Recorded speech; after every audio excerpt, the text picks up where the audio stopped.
Amazonas presenta 24 horas con Milton Pérez y Diana León. Empezamos. Dos nuevos testimonios anticipados prometen revelaciones inéditas sobre irregularidades en el Consejo de la Judicatura de Wilman Terán y su mayoría, que gestionó una sanción al juez nacional Walter Macías y pretendió la destitución de la fiscal general Diana Salazar. La Fiscalía le ha llamado el caso independencia judicial, pero se trata de los intentos por obstruir el curso de la justicia desde un órgano cuyos poderes apenas dimensionamos, el Consejo de la Judicatura. En el caso están procesados el expresidente de la Judicatura, Wilman Terán, los exvocales Javier Muñoz y Maribel Barreno y otros funcionarios vinculados a la elaboración de un informe exprés para destituir al juez nacional Walter Macías y detener, por ejemplo, los casos Las Torres o el caso Vocales. Maribel Barreno en septiembre del 2023 fue la protagonista de un vergonzoso intento por evitar ser notificada. Ocurrió en la puerta del ascensor de la Corte Nacional de Justicia. Porque no nos quiso recibir su asesor el día de ayer que tuvimos el examen. Tiene que sacar cita y el recibo de Luisa. ¿Cuál es la número de cédula, doctora, por sobre el nombre? No obstante, las investigaciones en Fiscalía apuntan también a los asesores quienes habrían sido los operadores de los vocales. Entre ellos, Santiago Cifuentes, Milton Herrera Morejón, Liberton Cueva, Olga Vivanco, Milton Altamirano Herrera, Jessica Chicaiza Quispe. Y esto se confirma con la ampliación de la versión de Marcela Vaca, exdirectora de Control Disciplinario de la Judicatura y procesada en este caso. Vaca ha contado cómo fue que se fraguó la destitución de Macías. Y Marcela Vaca rompió el silencio diciendo: si antes no había dicho la verdad era por miedo a que me vaya a hacer algo Wilman Terán, a mí o a mi familia. Y cuenta cómo la llamaron al despacho de Wilman Terán junto con los diligentes asesores. Al llegar nos quitaron los celulares. Estaba el doctor Wilman Terán, Santiago Cifuentes, Andrés Marcillo, David Guzmán. Se refiere a parte del equipo de asesores de Terán y quienes, según este testimonio, presionaron a Marcela Vaca en su propósito de lograr una sanción para Walter Macías. El doctor Wilman Terán dispuso que trabajemos en un proyecto de medida preventiva de suspensión en contra del doctor Walter Macías. Del piso 14 no nos dejaban salir ni tener contacto con nadie. Entonces trabajaron en el proyecto de destitución de Macías a la carta y dice: cuando acabo de hacer el borrador, Wilman Terán lo revisó y dijo que se incluye la falta por el 109.1 y le comenzó a hacer correcciones. La versión de Vaca coincide con fechas y momentos, incluso cuenta cuando al día siguiente se allanaron las oficinas de la Judicatura, pues Fiscalía ya sospechaba de estas irregularidades. Marcela Vaca dice que tras la diligencia de Fiscalía, Wilman Terán la llamó a su oficina. El presidente me recibe y me dijo: oh, mijita, ellos estaban tomando whisky y me dieron un poco. Así aplacaban los nervios. No obstante, esa diligencia es la que más tarde los tiene a los exvocales y sus asesores envueltos en un escándalo. Para el miércoles 10 de abril está previsto el testimonio anticipado de Marcela Vaca y de Javier Muñoz.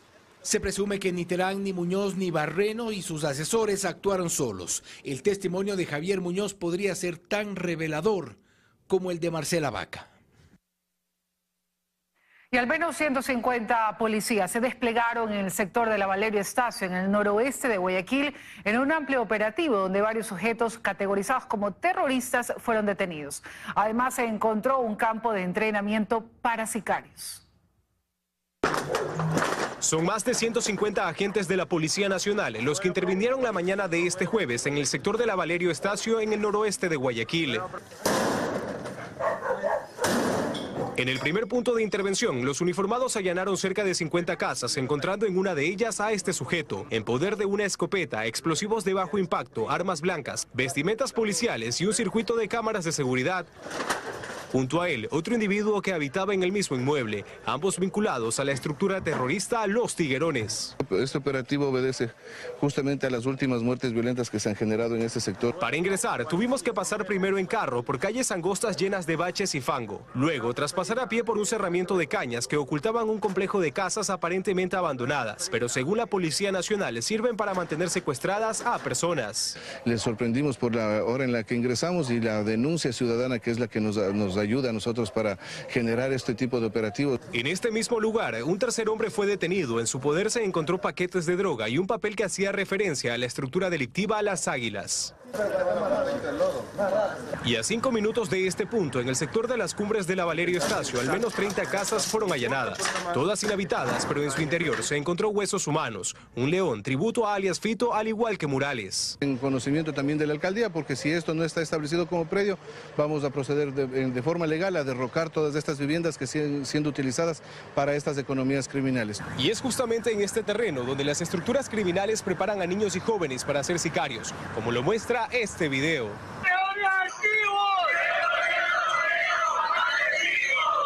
Solo de sicarios, de cualquier economía criminal. Tenemos secuestro, extorsión, el reclutamiento de menores aquí. Este operativo forma parte del Plan Resurgir, que tiene como finalidad recobrar los espacios tomados por 3 estructuras terroristas: las Águilas, los Tiguerones y los Fatales. 3 líderes de bandas terroristas que se dedicaban al delito de extorsión y secuestro fueron capturados dentro del operativo realizado esta madrugada en 5 provincias. Entre ellos está alias El Mexicano. Ahí está un tipo de camiseta. Para poder capturar a alias El Mexicano, a los comandos del Grupo de Intervención y Rescate de la Policía Nacional les tocó tumbar paredes traseras de la propiedad, que ocupaba 2 cuadras ubicadas cerca de un botadero de basura en Playas. Para ver si no se tiran por atrás. Aquí se escondía Luis Antonio Ramos Liberio, alias Mexicano, brazo operativo de la estructura terrorista Los Choneros. Pudo visibilizar es el tema de los lujos que tenía, o sea, primeramente una mansión con todas sus adecuaciones, no pasaba desapercibido primero.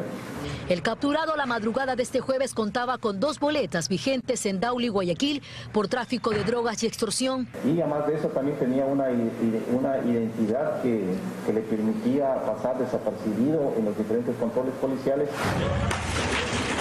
Agentes de la Fuerza Investigativa contra la Extorsión FICE se desplegaron a la provincia de Santa Elena, donde hasta la fecha se registran 160 denuncias por este delito. Esas denuncias son el insumo principal para esta clase de operativos. En este punto, accionado por la Policía Nacional, allanaron 20 viviendas, atrapando a 6 sujetos. Mientras que en el cantón Daule capturaron a un hombre conocido con el alias de Fercho. De igual manera, este ciudadano tiene vinculaciones con varios delitos contra la vida y también delitos conexos asociados al secuestro y la extorsión. Finalmente llegaron al cantón Machala en la provincia del Oro, donde fue ubicado Manuel Alberto Herrera Asunción. Alias Palermo, el mismo que también fue aprendido en la ciudad de Machala y también tiene boletas pendientes por delitos contra la vida. El director nacional de investigaciones alerta que 39 personas han salido del país utilizando denuncias falsas de extorsión. O sea, están utilizando el tema de un mecanismo de denuncia para otro tipo de finalidad personal. Irse del país netamente con fines personales. Todo también es un desgaste operativo, investigativo, tanto para la Fiscalía General del Estado como para la Policía Nacional. Con este último accionar, la policía indica que de enero a la fecha ya son 343 detenidos por los delitos de extorsión y secuestro. Además, que en los operativos de rescate han logrado liberar a 63 personas. El presidente Daniel Noboa visitó en el hospital de la Policía Nacional en Guayaquil a los uniformados heridos durante un operativo de seguridad en el cantón El Triunfo, provincia del Guayas. Este hecho delictivo deja 23 detenidos procesados por robo e intento de asesinato. En compañía de la ministra de Gobierno Mónica Palencia y de la jefa de bancada del oficialismo Valentina Centeno, el presidente Daniel Noboa arribó al hospital de la Policía Nacional en Guayaquil. Aquí el primer mandatario constató el estado de salud de los 3 policías que resultaron heridos durante un patrullaje preventivo el pasado 2 de abril en El Triunfo, provincia del Guayas. No podemos permitir que nadie se desmotive. Seguimos en una guerra y lo peleamos todos los días. De su parte, la ministra de Gobierno aseguró que este hecho deja 23 detenidos que están siendo procesados por robo e intento de asesinato. 2 de los uniformados no tienen impacto de bala en órganos vitales. Sentí que volvían a hacer otra vez. Satisfactorio para mí, servir a la patria más que nada. Mientras que el tercer policía herido mantiene un pronóstico reservado y actualmente está en la unidad de cuidados intensivos. Los gendarmes resultaron heridos luego de interceptar a un camión que transportaba cacao robado. Un grupo de delincuentes arremetió contra ellos, haciendo uso de armas cortas y largas. Más temprano, el presidente Daniel Noboa estuvo presente en la reinauguración del Hospital de Especialidades Pulson de la Junta de Beneficencia de Guayaquil. Luego de 2 recesos, hace pocos minutos se instaló la audiencia de formulación de cargos dentro del caso Plaga que investiga la Fiscalía. Esta diligencia, aquí se conocerá si el juez otorga prisión preventiva para 13 de los 14 procesados. Vamos con Ismeria Solórzano para que nos dé detalles en directo. Ismeria, buenas noches. Así es, ¿cómo están? Buenas noches, amigos televidentes. Nosotros a la expectativa de conocer qué ocurrirá en esta audiencia de formulación de cargos, en la que se espera conocer si el juez Willer Choes acepta o no el pedido de Fiscalía de otorgar prisión preventiva a 13 de los 14 procesados dentro del caso que se ha denominado Plaga, en el que se investiga el presunto delito de delincuencia organizada. Recordemos que entre los involucrados que Fiscalía ha solicitado prisión preventiva están jueces, secretarios, funcionarios, exfuncionarios del país, así como también abogados en libre ejercicio.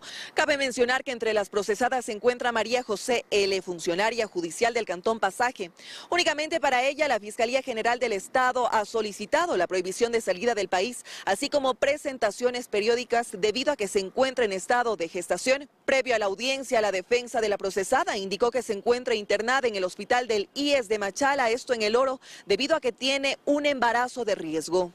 Esta diligencia, la audiencia de formulación de cargos dentro del caso al que se ha denominado Plaga, está llevándose a cabo de manera telemática y nosotros estamos a la expectativa de cualquier decisión que tome el juez. De ser el caso, volveremos a enlazarnos con ustedes. Una buena noche.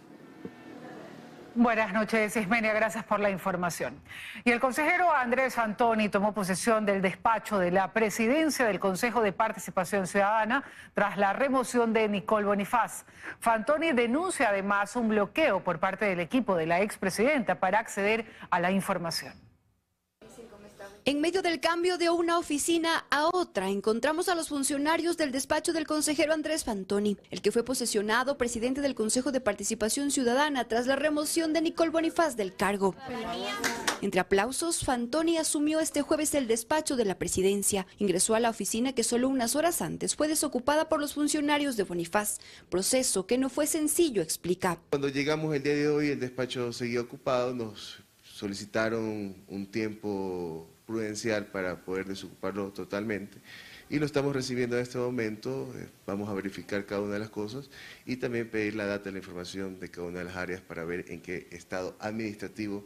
Esto pese a que la expresidenta Bonifaz afirma que no se aferra al cargo. Esa no es mi intención es que se actúe de manera legal, por eso también estoy a la espera del pronunciamiento del Ejecutivo del Ministerio de Telecomunicaciones para ver yo también cómo avanzo, porque tampoco puedo actuar ahora como nada, ni siquiera como consejera. La consejera Michelle Calvache habló del estado precario del Consejo. Cuestionó que la expresidenta haya gastado fondos públicos en viajes sin justificación, cuando en los despachos las impresoras no funcionan y no tienen computadoras para trabajar.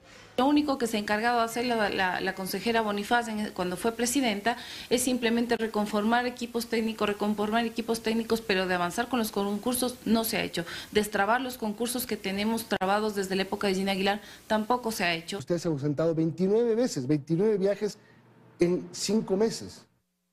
Eso es una locura.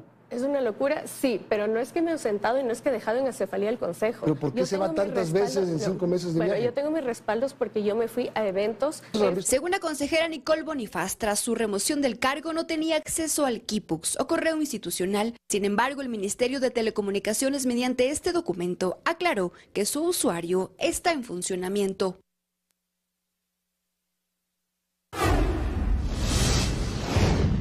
Atención, Ecuador declaró persona non grata a la embajadora de México en el país. Esta decisión se toma tras las declaraciones del presidente Manuel López Obrador sobre las elecciones presidenciales del año pasado y el asesinato de Fernando Villavicencio.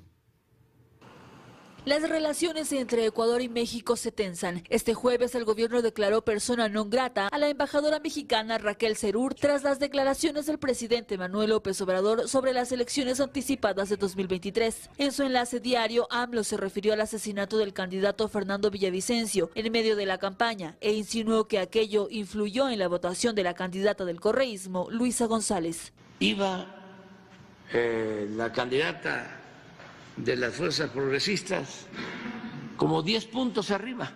Entonces, un candidato que habla mal de la candidata que va arriba, de repente es asesinado y la candidata que iba arriba se cae, queda después de este asesinato como sospechosa. ¿Cuál es la segunda etapa? Crear un ambiente enrarecido de violencia, al grado que van los candidatos con chalecos a los debates. Ante ello, en este comunicado, la Cancillería calificó como desafortunadas las declaraciones del mandatario y aseguró que el Ecuador se encuentra aún viviendo de luto por este lamentable hecho y enfrentando al crimen organizado. Además, reiteró su compromiso de velar por la dignidad y soberanía del Estado y de la no intervención de otros estados en asuntos internos. ¿Con cargo a qué un presidente de un país que se considera amigo del Ecuador se cree en la capacidad de poder hablar de quién debió haber ganado una elección y de cómo gana otro candidato porque se dio un magnicidio? Ahora Cerur deberá abandonar el país, aunque no se detalla cuánto tiempo tendrá para hacerlo. Esta declaración llega apenas un mes después de que Ecuador solicitara a la Embajada de México permiso para ingresar a su sede en Quito y detener al ex vicepresidente Jorge Glass, refugiado allí desde inicios de este año y quien debe cumplir condenas por malversación de fondos en el gobierno de Rafael Correa. Este señor ha dado cobijo a muchos prófugos de la justicia ecuatoriana. El ex canciller Patiño, la señora Rivadeneira. ¿Qué podemos esperar? Que probablemente México quiera tomar una represalia igual con el Ecuador. Desde el gobierno aclaran que esta decisión no significa romper relaciones diplomáticas. Seguimos. El sector de la construcción cree que la reducción del IVA al 5% no incidirá en el precio final de una casa o departamento. La medida tiene una semana en vigencia.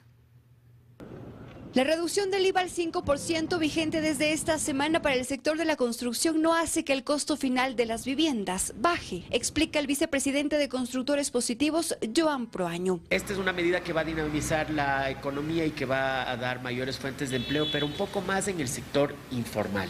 Al sector inmobiliario en realidad lo que le beneficia es la devolución del IVA. Se refiere a lo que establece la Ley de Eficiencia Económica, que entró en vigencia en diciembre de 2023 y que establece dicha devolución para los proyectos inmobiliarios. Y para que esto se refleje en el precio de una casa o departamento, hay que esperar que la primera devolución se cumpla, agregó. Si es que todo se da de acuerdo a como esperamos y si es que efectivamente se realiza esta devolución a los promotores, obviamente vamos a tender a bajar los precios de las casas. Pero repito, siempre y cuando la devolución se dé. La reducción del IVA, según el listado del Servicio de Rentas Internas, aplicará para 18 materiales de construcción. Precios de los cementos, todos los derivados de cementos, hormigón, bloque, ladrillos y varillas solamente de 8, 10 y 12 milímetros. Lo que, a decir de la experta tributaria Andrea Moya, sirve para la remodelación de viviendas o para quienes construyen su propia casa. Es en este espacio donde surtirá efecto. Primero, no aplica para la importación de estos materiales, solo aplica para la transferencia local. Entonces solo podría aprovecharse en los casos en que se compran estos materiales a los productores locales. Solo en Quito existen alrededor de 580 proyectos inmobiliarios. El precio promedio del metro cuadrado es de $1,150. Por ahora, estos dos incentivos están en marcha. La firma vinculada a Pablo Muentes sigue procesos judiciales contra agricultores que fueron desalojados de los terrenos que habitaron por más de 15 años en el cantón Durán, provincia del Guayas. En este caso hay una persona detenida. Acusada de tráfico de tierras, en octubre de 2023, Julia Guaraca, de 32 años, fue detenida y desde entonces ha permanecido en la cárcel de mujeres de Guayaquil. ¿Ha podido contactarse con ella? Sí, por ahí, no todos los días, pero de vez en cuando me contacto con ella. Denis Larrea es su esposo, no la ve hace 5 meses ya. Cuenta que el mismo día que la detuvieron fue desalojado de donde vivía con ella hace más de 15 años. Su casa fue destruida. Yo ahorita estoy viviendo de un tío que me ha dado un pedacito para que, como quien dice, yo vivo de arrimado ahorita, porque no tengo dónde vivir ahorita. En esa misma situación se encuentra Yasmín Castro. Mi casita quedaba al fondo. ¿Y ahora dónde está? Ahorita estoy del lado allá que me han prestado una casita para yo poder vivir con mis hijos.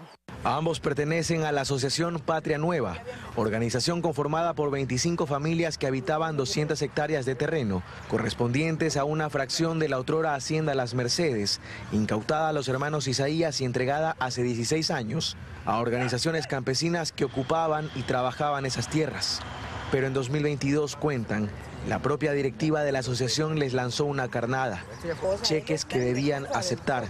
A algunos les dijeron sin muchas explicaciones que eran parte de un préstamo. Los cheques pertenecen a la compañía Agro Camarón y están firmados por Nicole Muentes.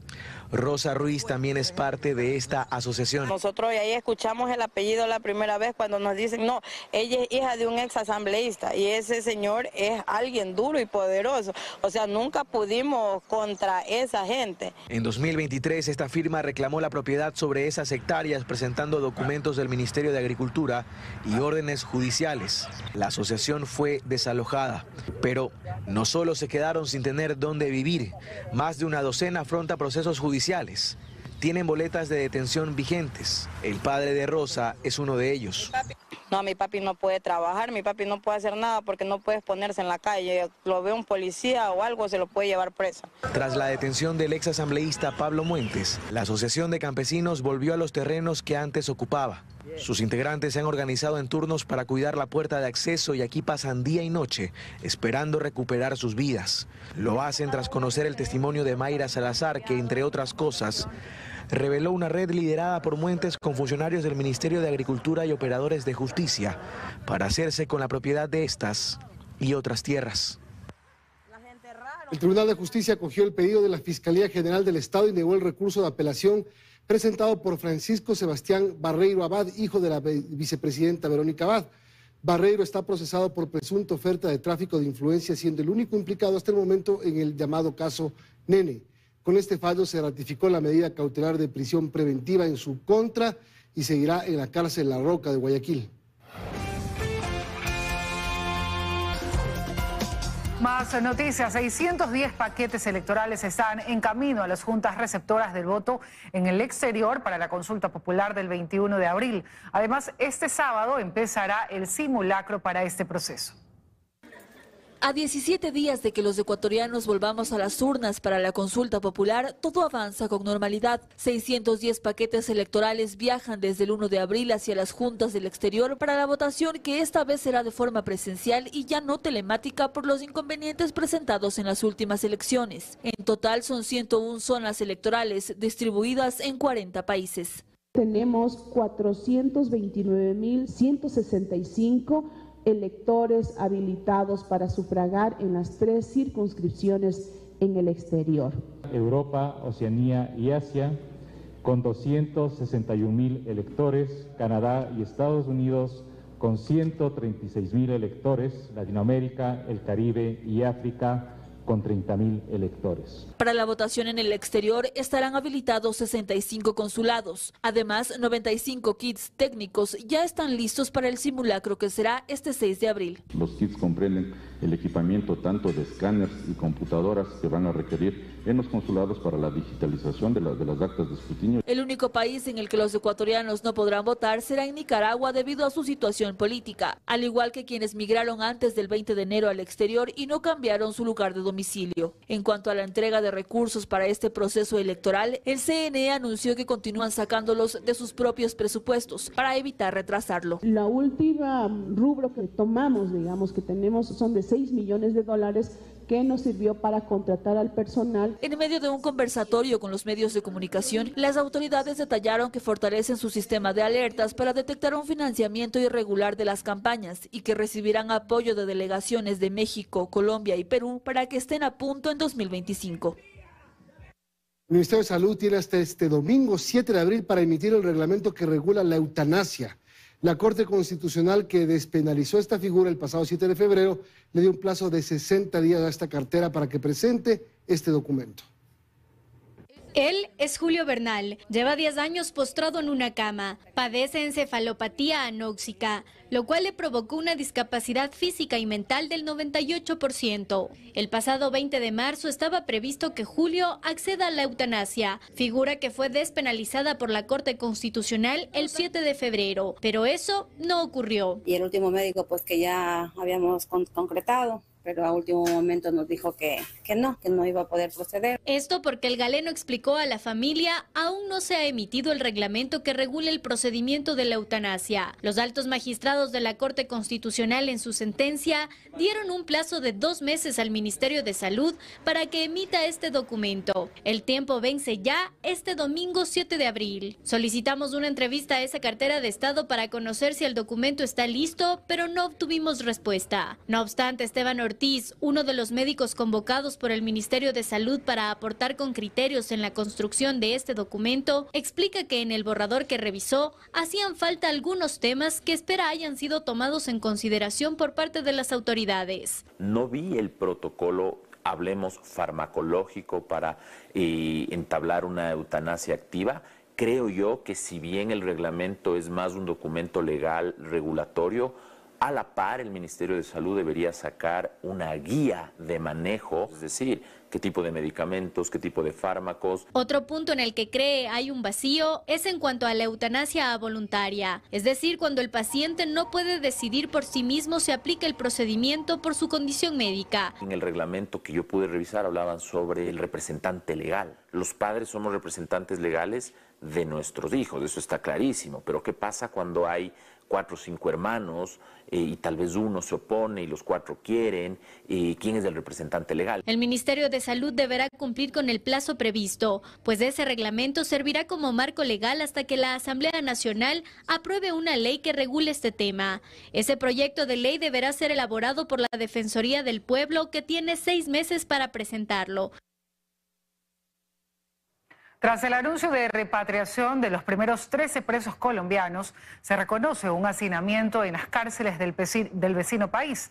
Que se acojan a este recurso no podrán terminar sus penas en el centro penitenciario de Ipiales. Y seguramente el ministro de Justicia de Colombia y la canciller de Ecuador anunciaron la primera repatriación de presos colombianos que purgan penas en cárceles ecuatorianas para los próximos días. Vamos a recibir unos este mismo mes de abril, y seguramente vendrán otros más. Sin embargo, el hacinamiento en el sistema penitenciario del vecino país es reconocido por las mismas autoridades de justicia, que constatan personalmente las condiciones carcelarias, sobre todo en frontera. Colombia ya tiene una situación de hacinamiento del cerca del 24.5%. Recibir nuevas personas privadas de la libertad siempre resulta desafiante para un sistema penitenciario. Por ello piden que la repatriación no sea masiva y se analice de manera paulatina, caso por caso, de acuerdo a los cupos en los centros de rehabilitación, algo que por el momento no será posible en el caso de Ipiales. Lo que se nos ha anunciado es que está descartado que lleguen a Ipiales. Eso porque las instalaciones de la cárcel local de Ipiales no prestan las condiciones físicas para recibir a más internos. Por ello piden que las solicitudes de repatriación se canalicen según los acuerdos internacionales. Existe un convenio, un tratado de Esmeralda, el cual será respetado, que consiste que serán repatriados a la medida en que el Estado colombiano vaya solicitando. Y el presidente del Ecuador ha manifestado respetará ese convenio. El presidente Daniel Noboa propuso en enero que unos 1.500 presos de nacionalidad colombiana purguen condenas en su propio país a fin de reducir el hacinamiento carcelario.